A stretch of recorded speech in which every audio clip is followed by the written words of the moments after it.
to your science class. So we were doing chapter number 7, weather, climate and adaptation of animals to climate. Yes.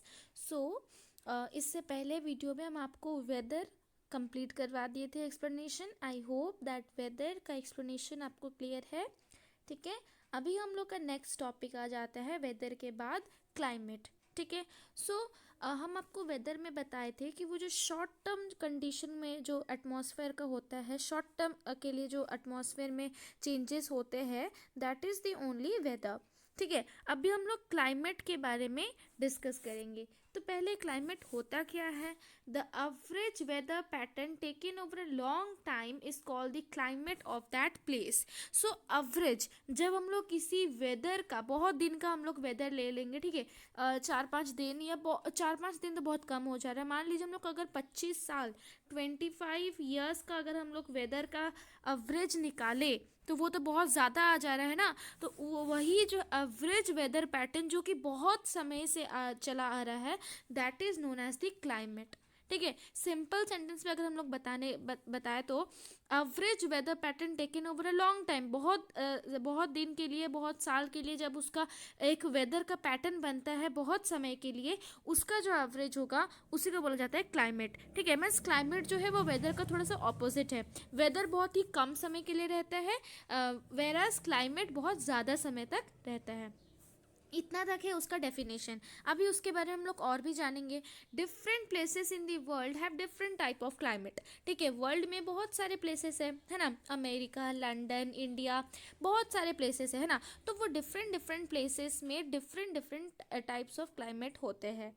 ठीक है. So the annual record of long term average temperature and rainfall eight a particular place is called climate chart. So climate chart क्या होता है, जब हम लोग किसी annual that means 1 year का जब हम लोग टेम्परेचर और रेनफॉल का एवरेज निकालते हैं कोई एक पर्टिकुलर प्लेस का, सो उसी को बोला जाता है, उस टोटल प्रोसेस को बोला जाता है क्लाइमेट चार्ट. ठीक है, समझ में आया. अभी नेक्स्ट है, it gives an idea about the climate at a particular place during a specific period of the year. The major factor which determines the climate of a place is called latitude, imaginary lines on the earth. तो इसमें मेरे को ये समझ में आ रहा है कि मैं आपको बताएं, जब हम लोग किसी एक साल का पूरा लॉन्ग टर्म देखेंगे कि कैसे टेम्परेचर आ रहा है, कैसे रेनफॉल आ रहा है, तो जब हम लोग उसका एवरेज निकालेंगे तो तब हम लोग उसको बोला जाता है क्लाइमेट चार्ट. तो क्लाइमेट चार्ट से हम लोग को क्या मिलता है, हम लोग एक आइडिया मिलता है कि एक पर्टिकुलर प्लेस में जो टेम्परेचर और क्लाइमेट वो कैसा, कितना देर तक रह रहा है. जो सबसे ज़्यादा मोस्ट ऑफ द टाइम जो सबसे रहेगा उसको बोला जाता है क्लाइमेट. ठीक है, it gives an idea about the climate at a particular place during a specific period of the year. एक ईयर में कौन सा प्लेस में कितना ज़्यादा क्लाइमेट, कितना ज़्यादा टेम्परेचर रह रहा है, कितना ज़्यादा रेनफॉल हो रहा है, तो जब हम लोग उसका एवरेज निकालते हैं ना, that is only the climate. ठीक है, समझ में आया. अभी the major factor which determines the climate of a place is called latitude. सबसे मेजर फैक्टर जो कि क्लाइमेट किसी प्लेस का डिटरमाइन करता है, that is called the latitude. Latitude तो आपको पता है, जो अर्थ पे जो इमेजिनरी लाइन होता है ना, उसको बोला जाता है लैटिट्यूड. ठीक है, तो वो सबसे मेजर फैक्टर है किसी प्लेस का क्लाइमेट को डिटरमाइन करने के लिए. ठीक है, आई होप दैट ये इतना आपको समझ में आया कि क्लाइमेट क्या होता है, कैसे हम लोग क्लाइमेट चार्ट बना सकते हैं बाय यूजिंग एवरेज. ठीक है. सो अभी हम लोग देखेंगे कौन कौन से फैक्टर जो होते हैं वो क्लाइमेट को अफेक्ट करते हैं. That means factors that determine the climate किसी प्लेस का क्लाइमेट को कौन कौन से फैक्टर के द्वारा उसको डिटरमाइन किया जाता है, उसके बारे में अभी हम लोग देखेंगे. ठीक है, the several factors that determine the climate at a place are, first is that distance from the sea. Climate of a place varies according to the closeness of the sea. The places that are near the sea are moderate, example Mumbai and Chennai, and then while the places that are away from the sea have very extreme climate, having a very hot summer और too cold winter, example Delhi. तो ये हम लोग का जो total first point है, मेरे को इसमें ये समझ में आ रहा है कि डिस्टेंस पहला जो फैक्टर है किसी क्लाइमेट किसी जगह का क्लाइमेट को डिटरमाइन करने के लिए, वो आ जाएगा distance from the sea level. पता है ना, सी लेवल का जो होता है वो 0 डिग्री होता है. ठीक है, ज़ीरो होता है। तो हम लोग का पहला फैक्टर जो कि क्लाइमेट को डिटरमाइन करता है वो आ जाएगा डिस्टेंस फ्रॉम दी सी। ठीक है, सो डिस्टेंस फ्रॉम दी सी से हम लोग पता कर सकते हैं कि कौन सा प्लेस का कैसा क्लाइमेट होगा। कैसे ये पता कर सकते हैं? देखिए, जब कोई भी प्लेसेस, जो प्लेसेस नियर दी सी के आसपास रहता है, जो जो प्लेसेस, उसका जो टेम्परेचर होता है वो मॉडरेट होता है। दैट मीन्स ना ही ज़्यादा गर्मी होता है ना ही ज़्यादा ठंड होती है। जैसे कि एग्जांपल ले लिए हम लोग मुंबई, चाइना, सॉरी चाइना बोल रहे हैं हम, चेन्नई। सो मुंबई और चेन्नई जो है ये सी के आसपास में रहने वाला जगह है। तो यहाँ पर का जो टेम्परेचर होता है ये ना ही ज़्यादा गर्मी होता है ना ही ज़्यादा ठंड होती है। तो ये मुंबई और चेन्नई का जो प्लेस है ये मॉडरेट क्लाइमेट होता है। ठीक है, समझ में आया? सेम वे जब कोई प्लेसेस, जो जो प्लेसेस वो अवे फ्रॉम दी सी होते हैं, दैट मीन्स सी से बहुत दूर में जो जो प्लेसेस होते हैं उसका क्लाइमेट बहुत ही एक्सट्रीम होता है। दैट मीन्स समर में बहुत हॉट होता है, विंटर में बहुत कोल्ड होता है। जैसे कि एग्जांपल ले लो दिल्ली, तो दिल्ली जो है वो सी से बहुत दूर में लोकेटेड है। तो दूर है, दैट मीन्स वहाँ का जो दिल्ली का जो क्लाइमेट होगा वो बहुत ही एक्सट्रीम होगा। दैट मीन्स गर्मी के महीने में, दैट मीन्स समर सीजन में आपको बहुत ही हॉट लगेगा और विंटर में आपको बहुत ही कोल्ड लगेगा। ठीक है, तो ये फर्स्ट पॉइंट में आपको ये याद रखना है कि जो place the places that are near the sea have moderate climate, ठीक है, and the places that are away from the sea have extreme climate. ये दो पॉइंट आपको इसी फर्स्ट पॉइंट में आपको याद रखना है। ये है first factor that determine the climate, that is distance from the sea. आप इसको याद रखें। अभी हम लोग सेकेंड फैक्टर देखेंगे। सेकेंड फैक्टर जो आ जाएगा वो है गया एल्टीट्यूड। एल्टीट्यूड तो क्या होता है वो आपको अपने मैथमेटिक्स में पढ़े होंगे। एल्टीट्यूड जिसको कि हम लोग बोलते हैं height. Altitude or height above the sea level climate also varies according to the altitude. The higher altitude are cooler, example Himalaya. So इस पॉइंट से मेरे को ये समझ में आ रहा है कि सेकेंड फैक्टर जो कि क्लाइमेट, किसी जगह का क्लाइमेट को डिटरमाइन करता है, दैट इज द एल्टीट्यूड, जिसको कि हम लोग हाइट भी बोल सकते हैं। ठीक है, सो सी लेवल से जितना हाइट में किसी भी प्लेस रहेगा तो उससे हम लोग पता कर सकते हैं कि क्लाइमेट उस जगह का क्या होगा। ठीक है, आपको बात समझ में नहीं आया होगा, एग्जाम्पल लेंगे तो आपको समझ में आ जाएगा। ठीक है, तो ये हम लोग का सी लेवल है। तो जब बहुत ही हाइट में, अगर कोई बहुत हाइट में जब अगर कोई प्लेस रहता है तो वहाँ पर जो होता है वो बहुत ही कूल होता है। ठीक है, जब बहुत ज़्यादा हाइट में कोई प्लेस रहता है above the sea level, that place are cooler. जैसे कि एग्जांपल ले लो आप हिमालय। हिमालय जो होता है वो क्या होता है, गर्मी होता है? नो, वहाँ पर बहुत ठंड पड़ती है। ऐसा क्यों है? बिकॉज हम लोग का जो सी लेवल है वो सी लेवल से बहुत ही हाइट में जाकर लोकेटेड है हिमालय। तो इसीलिए वहाँ पर का जो क्लाइमेट होगा वो आ जाएगा कूलर। ठीक है, तो ये याद रखना है कि जितना ज़्यादा एल्टीट्यूड होगा उतना ज़्यादा हम लोग का ठंड भी होगा। ठीक है, ये हम लोग का सेकेंड फैक्टर है जो कि डिटरमाइन करता है किसी प्लेस का क्लाइमेट। अभी हम लोग का थर्ड फैक्टर जो कि डिटरमाइन करता है किसी भी प्लेस का climate, that is the humidity. Humidity जो होता है वो डिटरमाइन करता है क्लाइमेट ऑफ अ प्लेस। कैसे? Kolkata and Kerala have very high humidity while Rajasthan and Haryana have low humidity. Humidity जो होता है वो थर्ड फैक्टर है जो कि किसी भी क्लाइमेट, किसी भी प्लेस का क्लाइमेट को डिटरमाइन करता है। फॉर एग्जाम्पल हम लोग ले लेते हैं दो स्टेट्स के, जैसे कि कोलकाता और केरला। ठीक है, अगर आप कोलकाता नहीं तो केरला विजिट किए होंगे तो आपको ये महसूस होगा कि वहाँ पर बहुत ही ह्यूमिडिटी होती है, बहुत चिपचिप आपको लगता है ना। तो वो किस लिए? बिकॉज वो भी ह्यूमिडिटी जो है वो जो केरला और कोलकाता का जो क्लाइमेट है वो ज़्यादा ह्यूमिड है, बहुत ही आपको चिपचिप महसूस किया होगा अगर आप कोलकाता और केरला विजिट किए होंगे।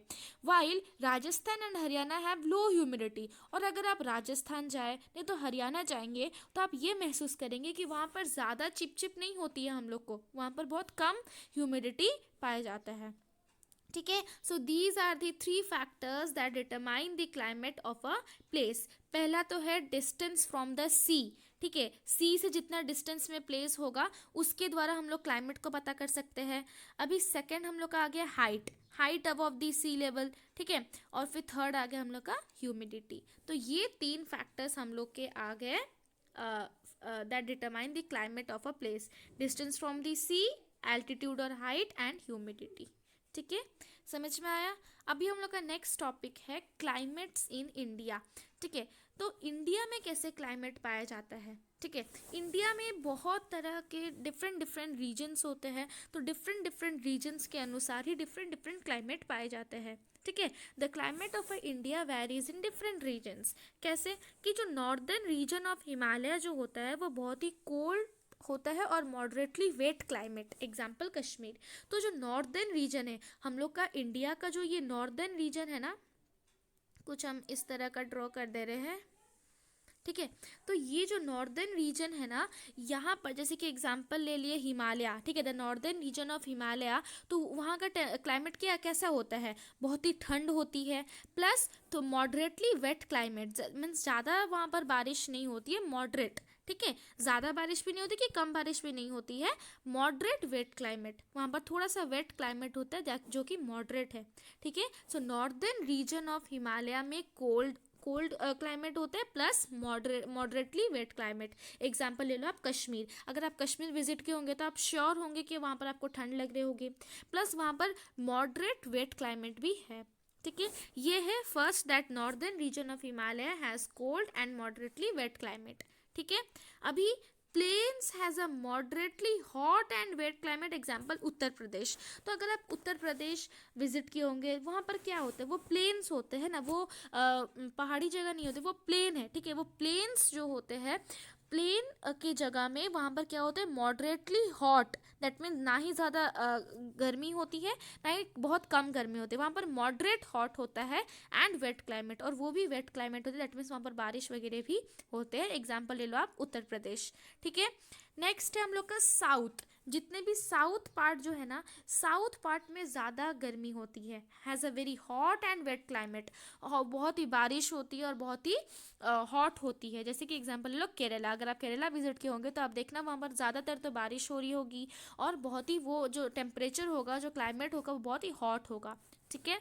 अभी the western region has a hot and dry climate. तो जो वेस्टर्न रीजन होता है ना हम लोग का, तो वो वेस्टर्न ये जो पार्ट है, हम आपको ये ड्रॉ करके बता दे रहे हैं। हाँ, तो ये वेस्टर्न पार्ट है, हम ज़्यादा ड्राइंग में अच्छे नहीं हैं। सो द वेस्टर्न रीजन जो पार्ट है वो बहुत ही हॉट होता है प्लस ड्राई। एग्जाम्पल राजस्थान ले लो। अगर आप राजस्थान विजिट किए होंगे तो देखना वहाँ पर तो आपको श्योरली गर्मी ही लगेगी, प्लस उसका जो क्लाइमेट होता है ना वो बहुत ड्राई होता है। ठीक है, ड्राई होता है। ठीक है। और यहाँ पर ज़्यादातर बारिश नहीं होती है। एग्जाम्पल ले लो राजस्थान। ठीक है। अभी हम लोग का फिफ्थ आ गया नॉर्थ ईस्टर्न इंडिया। हम लोग वेस्टर्न में पढ़े कि बहुत हॉट और ड्राई होता है। अभी ईस्टर्न में कैसा क्लाइमेट होता है, has a wet climate, that means बारिश होती है and receives rain for a year. ठीक है, rain for a major part of the year. तो जो north eastern part of India जो है, ये ईस्टर्न पार्ट ऑफ इंडिया जो हो, वहाँ पर ज़्यादा बारिश होती है। एग्जाम्पल ले लो असम, ज़्यादा बारिश होती है और मोस्ट ऑफ द टाइम वहाँ पर बारिश ही होती है, दैट मीन्स उसका जो क्लाइमेट है आप वेट बोल सकते हो। दैट मीन्स जो नॉर्थ ईस्टर्न इंडिया है उसमें उसका जो क्लाइमेट है वो वेट है। ठीक है। तो इतना सारे जो हम लोग पढ़े क्लाइमेट के बारे में कि इंडिया में कैसा क्लाइमेट है, कौन कौन से फैक्टर होते हैं जो कि किसी प्लेस का क्लाइमेट को डिटरमाइन करते हैं, तो इससे हमको क्या कंक्लूजन मिल रहा है कि जब हम लोग कोई प्लेस का ज़्यादा समय तक किसी टेम्परेचर और रेनफॉल को जब हम लोग उसका एवरेज निकालते हैं, उसी को बोला जाता है क्लाइमेट। ठीक है। जैसे कि हम आपको अभी एग्जांपल दे दिए हैं नॉर्थ ईस्टर्न इंडिया, तो उसमें हर समय देखना पूरा साल में सबसे ज़्यादा समय रेन हो रहा होगा, तो सबसे ज़्यादा, ठीक है, ज़्यादा टाइम के लिए रेन हो रहा होगा। तो इससे हम लोग को पता चल जाएगा कि जो नॉर्थ ईस्टर्न इंडिया जो है वो थोड़ा सा वेट क्लाइमेट है। ठीक है। तो यही हम लोग को इस 3 टॉपिक्स में कंक्लूजन मिलता है कि जो एवरेज वेदर पैटर्न होता है जो कि हम लोग बहुत समय तक लेते हैं, जैसे कि एग्जांपल 25 ईयर्स, तो उसी को बोला जाता है क्लाइमेट। ठीक है। आई होप दैट आपको क्लाइमेट क्या होता है वो समझ में आया। ठीक है। कौन कौन से फैक्टर्स जो कि डिटरमाइन करते हैं क्लाइमेट को वो समझ में आया हो, और कौन कौन से क्लाइमेट्स है इंडिया में वो आपको समझ में आया हो। कहीं पर भी आपको अगर क्लाइमेट में डाउट है तो आप इसको कमेंट सेक्शन में मेंशन कर सकते हैं। ठीक है। हम लोग का नेक्स्ट टॉपिक आ जाएगा अडेप्टेशन, क्लाइमेट एंड अडेप्टेशन, फिर हम लोग का ये चैप्टर ओवर हो जाएगा। ठीक है। Okay, thank you students for watching this video.